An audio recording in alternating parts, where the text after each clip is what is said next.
قرآن مجید جو ہے نا یہ ایک زندہ کتاب ہے. جس بندے نے قرآن مجید کو جس مقصد کے لیے پڑھانا ہے اس کو وہ چیز حاصل ہوئی ہے. یہ الگ بات ہے کہ ہم قرآن مجید کو وہ رسپیکٹ نہیں دیتے, وہ آنر نہیں دیتے کہ ہماری مشکلات ہیں, پریشانیاں ہیں, تو ہم واقعی کسی دن اسپیسیفکلی قرآن کو کھولیں اور واقعی اس نیت سے پڑھیں کہ میں اپنے مسائل کا حل تلاش کرنا چاہتا ہوں. میری بیماریاں ہوں, بہت سے مسائل ہوں, قرآن مجھے کیوں نہیں حل بتا سکتا. ایک پرسنل کنیکشن اللہ سے کیسے فیل ہو کہ مجھے لگے کہ میں نے یہاں سے بات کی ہے اور اللہ نے مجھے ڈائریکٹلی جواب دیے میری اس سچویشن کے بارے میں. صحابہ کو تو پتہ چل جاتا تھا نا کہ اللہ کے رسول بتاتے ہیں کہ تمہارے بارے میں اللہ نے یہ آیت نازل کی. ہم وہ کیسے فیل کریں؟ آپ قرآن پڑھ کے دیکھیں. یا نفس ان لم تغفری لا تجزعی. وغیرہ بھی ایک عام انسان جب بھی کسی سے کمیونیکیشن کرتا ہے اس کی خواہش ہوتی ہے کہ اس کو رسپانس ملے اور رسپانس جلدی مل جائے. جس طرح کہ نبی کریم صلی اللہ علیہ وآلہ وسلم کے زمانے میں صحابہ کرام جو تھے ان کے اوپر پریشانیاں آتی تھی, تکلیفیں آتی تھیں, اور وہ اللہ سبحانہ و تعالیٰ سے دعائیں کرتے تھے کہ ان کی یہ پریشانیاں ختم ہو جائیں, اور ان کو ان چیزوں کا جواب بھی مل جاتا تھا اور ان کے دعائیں بھی قبول ہوتی تھی وحی کے ذریعے.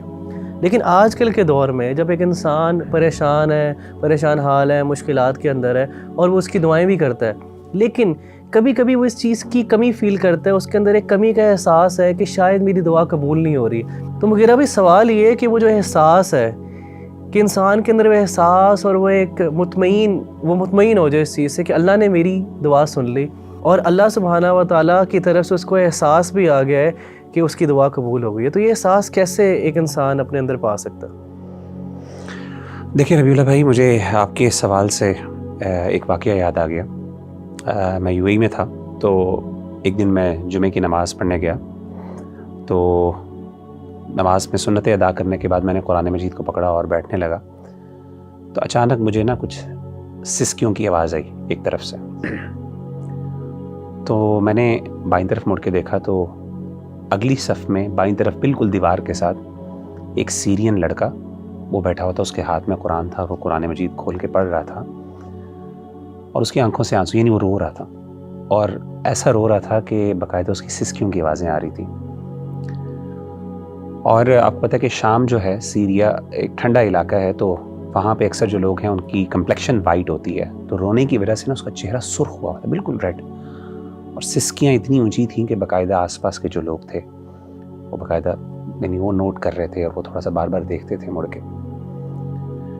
اچھا, جب میں نے اس بھائی کو دیکھا نا تو مجھے بڑی محبت فیل ہوئی اس سے, ایک ایمانی محبت اور ایک کیفیت تھی, اور میرا دل چاہا کہ میں اس سے اٹھوں اور اس کو جا کے گلے لگاؤں.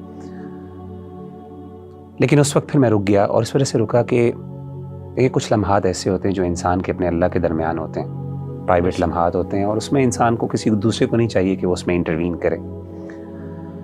تو میں رک گیا اور میں نے کہا کہ شاید چلیں, جیسا ہے ایسا ہی ہونے دیں.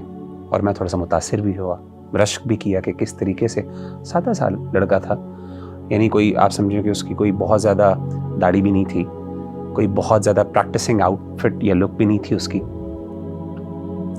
تو اس کے بعد جب میں نے یہ دیکھ لیا اور میں نے کہا چلے میں اپنی قرآن مجید کی تلاوت کرتا ہوں, تو جیسے ہی میں نے قرآن مجید کھولا تو عجیب بات اور بڑے حیران کن بات یہ ہے کہ جو سب سے پہلی آیت میرے سے نظر کے سامنے آئی, حالانکہ میں نے رینڈملی کھولا, کوئی اسپیسیفکلی کسی, سب سے پہلے جو آیت میرے سامنے آئی, سبحان اللہ, میں حیران ہو گیا وہ پڑھ کے.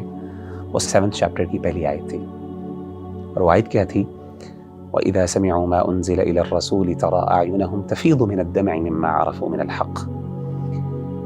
کہ جب وہ رسول پر نازل کردہ کلام کو سنتے ہیں تو اے نبی صلی اللہ علیہ وسلم آپ دیکھتے ہیں کہ ان کی آنکھیں بہہ پڑی, وہ رو رہے ہیں. یعنی قرآن سننے سے ان کے دل ڈر جاتے ہیں, نرم ہوتے ہیں, اور ان کی آنکھوں سے آنسو بہہ پڑتے ہیں. کس وجہ سے؟ مما عرفوا من الحق, کہ جو حق انہوں نے اپنے رب کی طرف سے جو اللہ نے بھیجا اس کو پہچان لیا. سبحان اللہ, یعنی یہ وہ ایسی کیفیت تھی کہ آن دا اسپاٹ مجھے جیسے لگا کہ اللہ تعالیٰ نے یہ آیت جو ہے, میں نے یعنی یہ اٹ واز ناٹ اے کو انسیڈنس. دیکھیں ہم لوگ جو ہے نا, we are not the people who believe in the coincidences. We believe کہ ہر چیز, ہر ایکشن, ہر پریکٹس جو دنیا میں ہو رہی ہے اس کے پیچھے اللہ کی حکمت کار فرمان.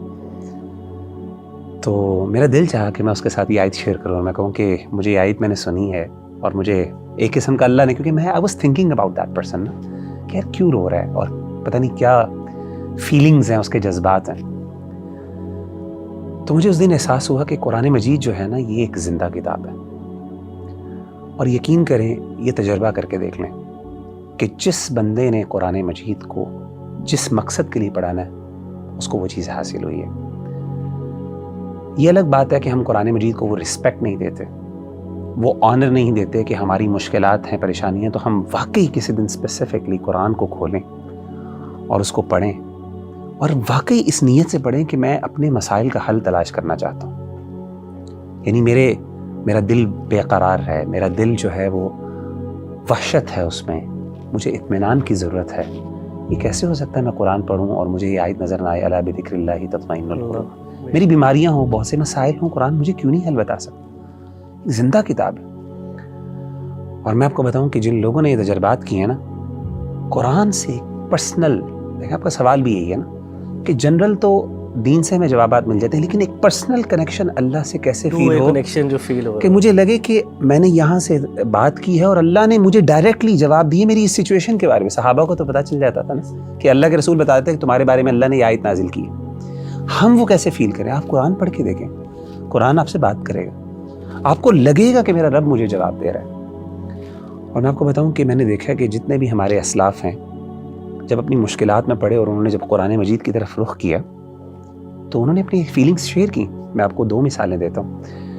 ایک مثال ہے امام ابن تیمیہ رحمہ اللہ کی. جب وہ اپنے آخری دور میں تھے, جیل میں بھیج دیا گیا ان کو, تو کہتے ہیں کہ میں نے پھر, میرے پاس اور کچھ نہیں تھا, تو میں نے قرآن مجید کی طرف جو ہے وہ رجوع کیا اور میں نے قرآن مجید کو پڑھنا شروع کیا. کہتے ہیں جیسے جیسے میں قرآن مجید پڑھتا جا رہا, مجھے, حالانکہ وہ امام ہے جس نے اپنی پوری زندگی اسلام پہ لگا دی, پوری زندگی اسلام کی خدمت اتنی کی کہ اس کو شیخ الاسلام کا ٹائٹل ملا. تاریخ میں بہت کم لوگ ایسے ہیں, بہت کم لوگ ایسے ہیں جن کو علماء نے شیخ الاسلام کہا ہو, اپنے دور کے لوگ اور بعد کے بڑے بڑے علماء نے شیخ الاسلام کہا ہو. اس میں امام ابن تیمیہ. تو ابن تیمیہ کہتے ہیں کہ مجھے ندامت, ندمت واللہ, یہ ان کے الفاظ ہیں کہ مجھے ندامت ہوئی کہ میں نے اپنی زندگی کا ایک بہت بڑا حصہ جو ہے وہ ضائع کر دیا اور میں قرآن مجید نہیں پڑھ سکا. اسی طریقے سے شیخ ابو اسحاق الحوینی بہت بڑے عالم دین ہیں, اس ٹائم محدث ہیں.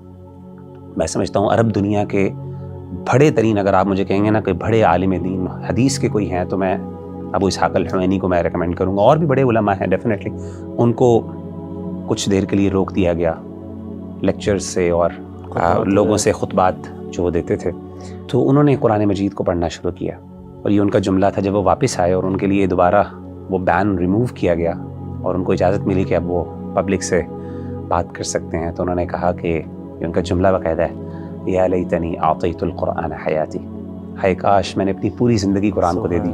اور کہتے ہیں کہ میں نے اپنی اس جو وقت میں نا قرآن پڑھا اور مجھے احساس ہوا کہ میں نے کتنا بڑا, حالانکہ پوری زندگی حدیث کی خدمت, حدیث کوئی چھوٹی چیز ہے سبحان اللہ, لیکن جو قرآن ہے نا وہ پرسنل کنیکشن بندے کو تب, اور میں بتاؤں یہ کنیکشن بندے کو خاص طور پہ تب فیل ہوتا ہے جب بندہ مشکل میں ہوتا ہے, جب بندے کو ضرورت ہوتی ہے. اس وقت جب قرآن راحت دیتا ہے اور قرآن انسان سے کمیونیکیٹ کرتا ہے, تو اس وقت انسان کو پھر یہ جذبہ بیدار ہوتا ہے کہ کاش میں اپنی پوری زندگی قرآن کو دے دیتا.